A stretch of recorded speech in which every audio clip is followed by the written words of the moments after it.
All right, guys, this is part 6. August is our narrator. First chapter is titled North Pole. The spud lamp was a big hit at the science fair. Jack and I got an A for it. It was the first A Jack got in any class all year long, so he was psyched. All the science fair projects were set up on tables in the gym. It was the same setup as the Egyptian Museum back in December, except this time there were volcanoes and molecule domes on the tables instead of pyramids and pharaohs. And instead of kids taking our parents around to look at everybody else's artifact, we had to stand by our tables while all the parents wandered around the room and came over to us one by one. Here's the math on that one. 60 kids in the grade equals 60 sets of parents and doesn't even include grandparents. So that's a minimum of 120 pairs of eyes that find their way over to me. Eyes that aren't used to me as their kids' eyes are by now. It's like how compass needles always point north, no matter which way you're facing. And those eyes are compasses, and I'm like the North Pole to them. That's why I still don't like school events that include parents. I don't hate them as much as I did at the beginning of the school year, like the Thanksgiving sharing festival. That was the worst one, I think. That was the first time I had to face the parents all at once.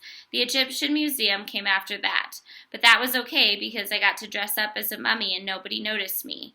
Then came the winter concert, which I totally hated because I had to sing the chorus.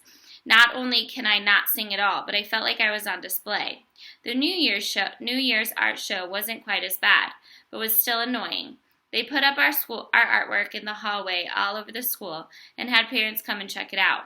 It was like starting school all over again, having unsuspecting adults pass me on the stairway. Anyway, it's not that I care that people react to me like I'm a gazillion times. Like I've said a gazillion times, I'm used to it by now. I don't let it bother me. It's like when you go outside and it's drizzling a little. You don't put on your boots for a drizzle. You don't even open your umbrella. You walk through it and barely even notice your hair getting wet.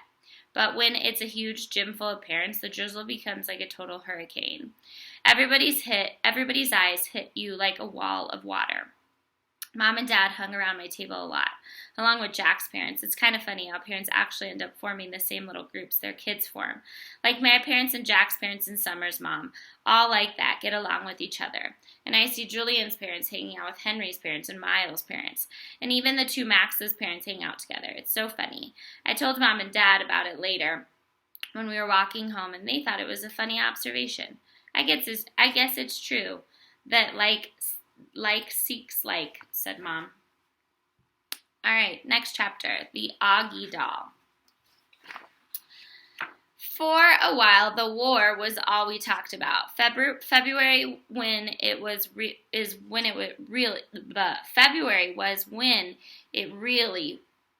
really at its worst. That's when practically nobody was talking to us, and Julian had started leaving notes in our lockers. The notes to Jake were stupid, like, you stink, big cheese, and nobody likes you anymore. I got notes like freak, and the other that said, get out of our school, orc. Summer thought we should report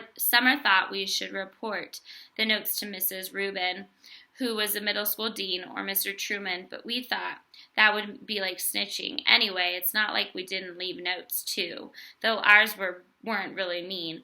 They were kind of funny and sarcastic. One was, you're so pretty, Julian. I love you. Will you marry me? Love, Bula. Another one was, love your hair, XO, XO, Bula. Another one was, you're a babe. Tickle my feet, XO, Bula. Bula was a made-up person that me and Jack came up with.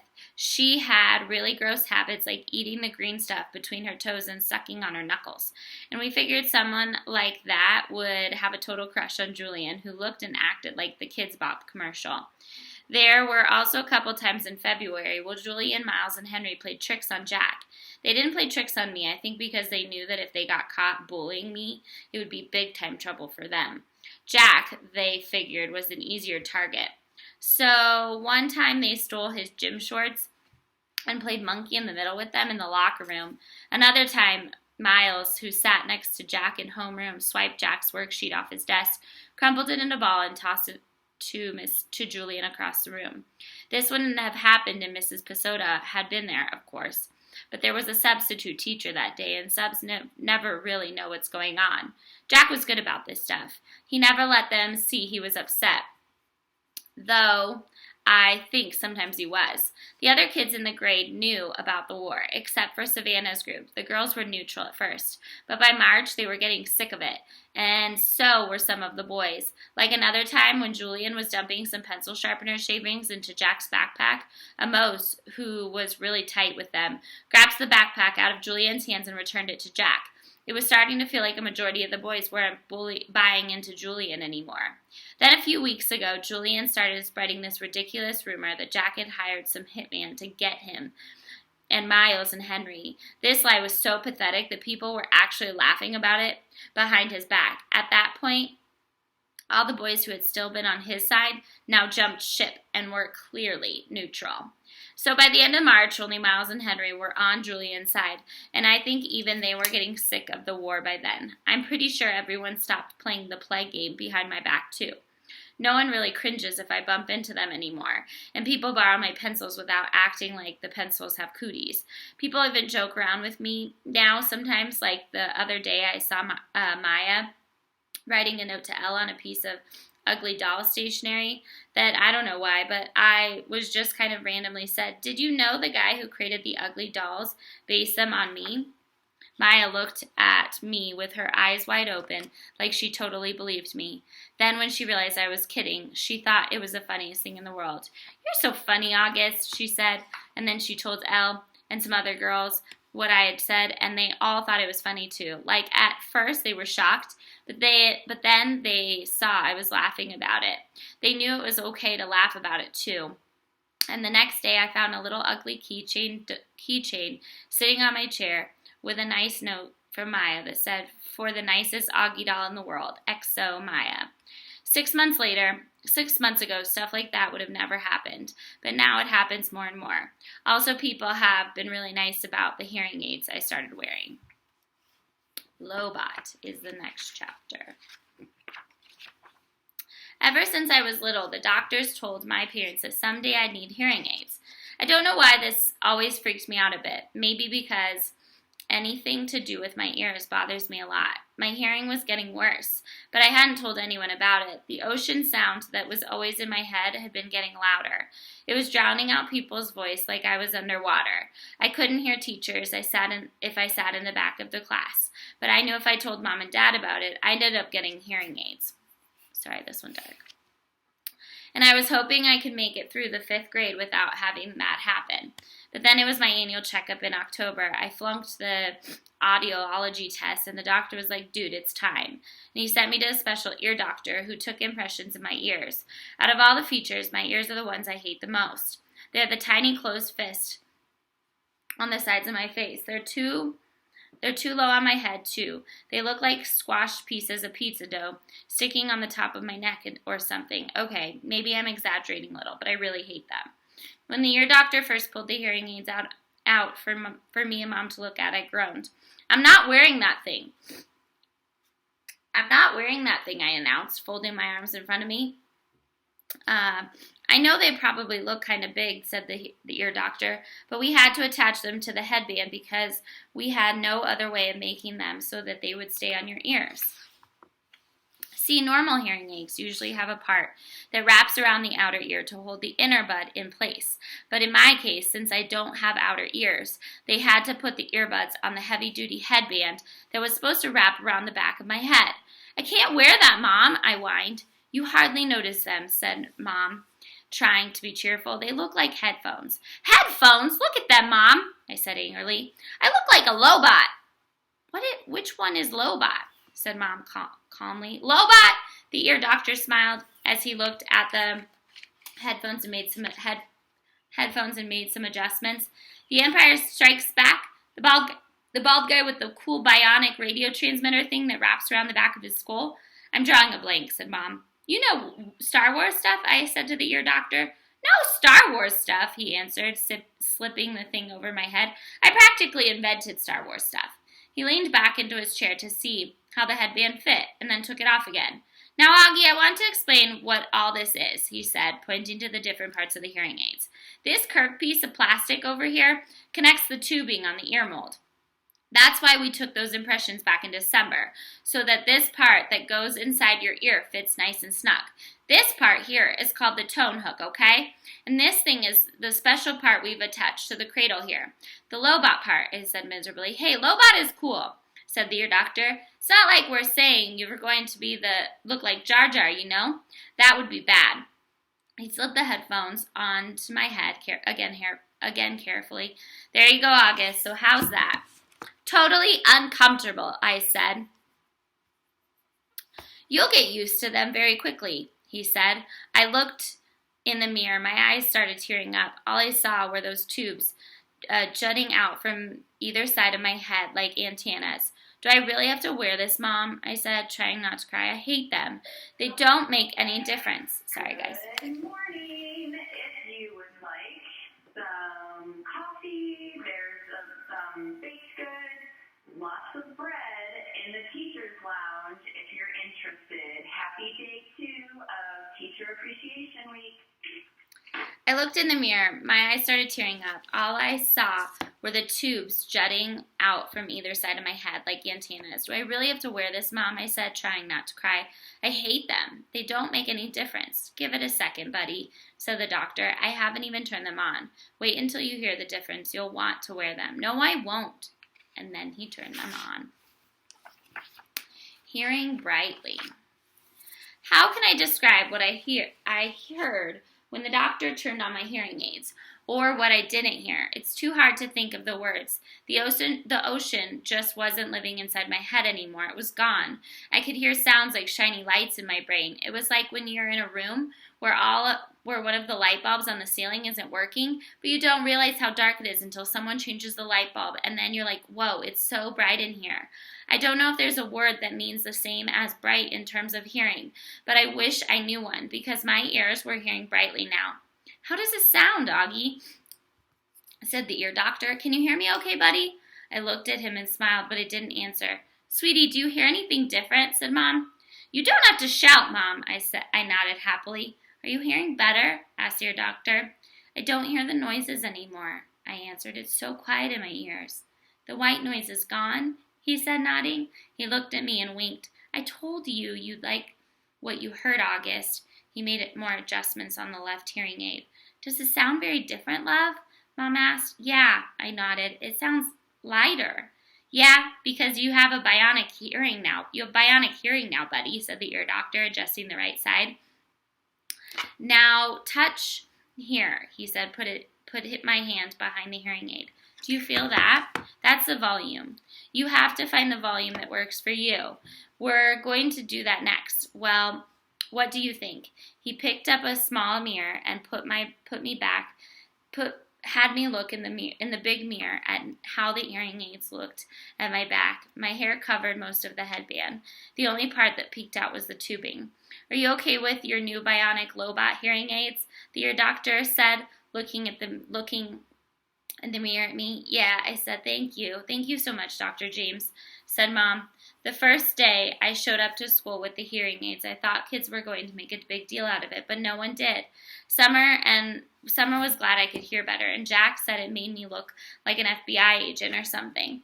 But that was that. Mr. Brown asked me about it in English class, but it wasn't like, what the heck is that thing on your head? Students, we are having an outside morning today. Everyone should be where they need to go. Thank you. If it was more like, if you ever need me to repeat something, Augie, make sure you tell me, okay? Now that I look back, I don't know why I was so stressed about it all the time. Funny how sometimes you worry about something and it turns out to be nothing. All right, next chapter, Via's Secret. We're almost done for today. Via's Secret.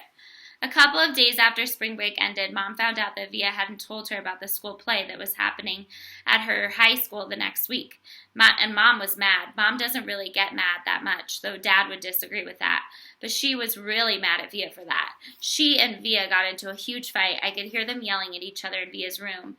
My bionic Lobot ears could hear Mom saying, "But what is it with you lately, Via? You're moody and taciturn and secretive."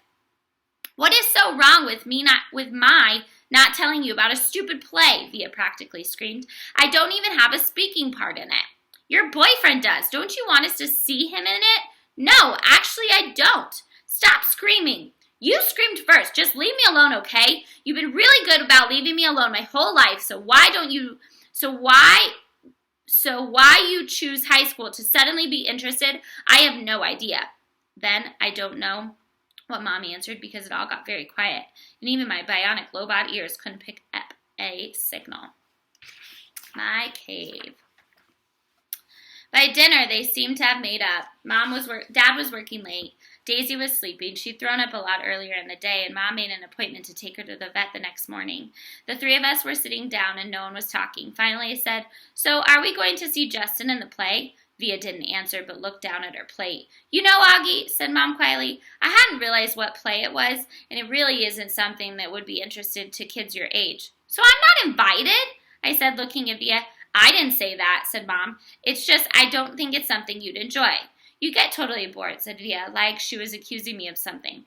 "Are you and Dad going?" I asked. "Dad'll go," said Mom. "I'll stay home with you." "What?" Via yelled at Mom. "Oh, great. So you're going to punish me for being honest by not going?"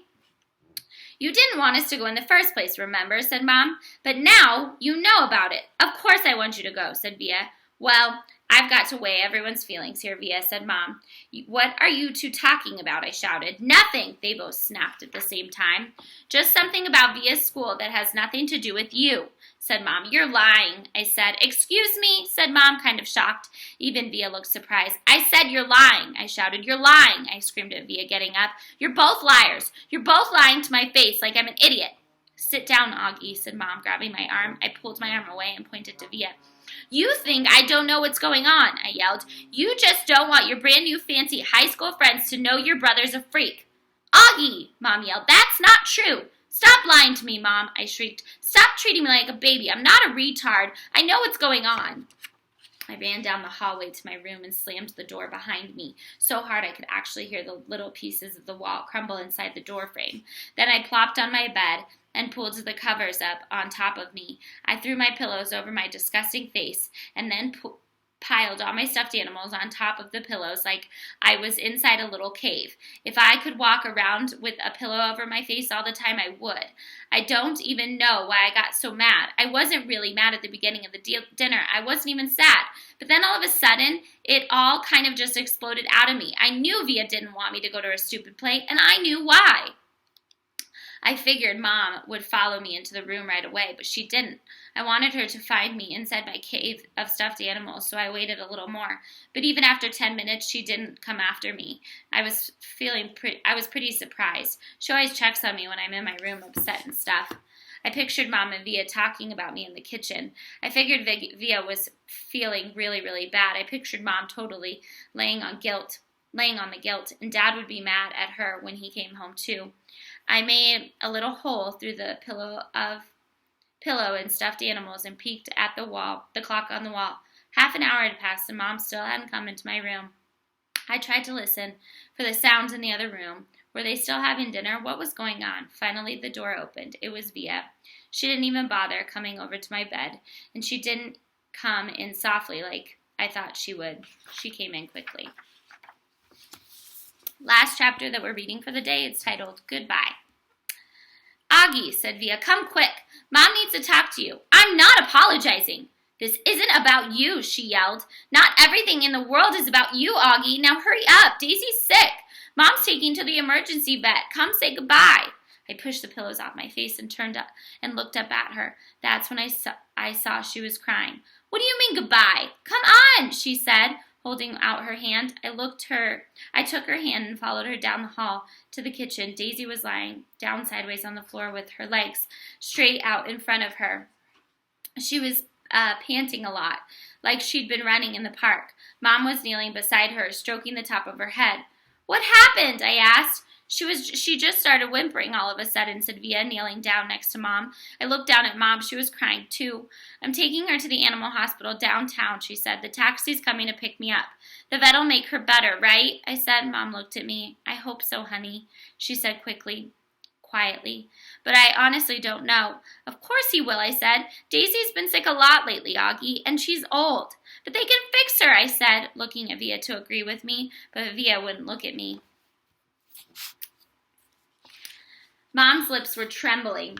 I think it might be time we say goodbye to Daisy, Augie. I'm sorry. No, I said. We don't want her to suffer, Augie, she said. The phone rang. Via picked it up, said, okay, thanks, and then hung it up. The taxi's outside, she said, wiping her tears with the backs of her hands. Okay, Augie, open the door for me, sweetie, said Mom, picking up Daisy very gently like she was a huge, droopy baby. Please, no, Mommy, I cried, putting myself in front of the door. Honey, please, said Mom. She's very heavy. What about Daddy? I cried. He's meeting me at the hospital, said Mom. Mom said. He doesn't want Daisy to suffer, Augie. Via moved me away from the door and held it open for Mom. My cell phone's on if you need anything, Mom said to Via. Can you cover her with a blanket? Via nodded, but she was crying hysterically now. Say goodbye to Daisy, kids, Mom said, tears streaming down her face. I love you, Daisy, Via said, kissing Daisy on the nose. I love you so much. Bye, little girlie, I whispered into Daisy's ear. I love you. Mom carried Daisy down the stoop. The taxi driver had opened the back door, and we watched her get in. Just before she closed the door, Mom looked up at us standing by the entrance to the building, and she gave us a little wave. I don't think I've ever seen her look sadder. I love you, Mommy, said Via. I love you, Mommy, I said. I'm sorry, Mommy. Mom blew a kiss to us and closed the door. We watched her car leave, and then Via closed the door. She looked at me for a second and then hugged me very, very tight while we both cried a million tears.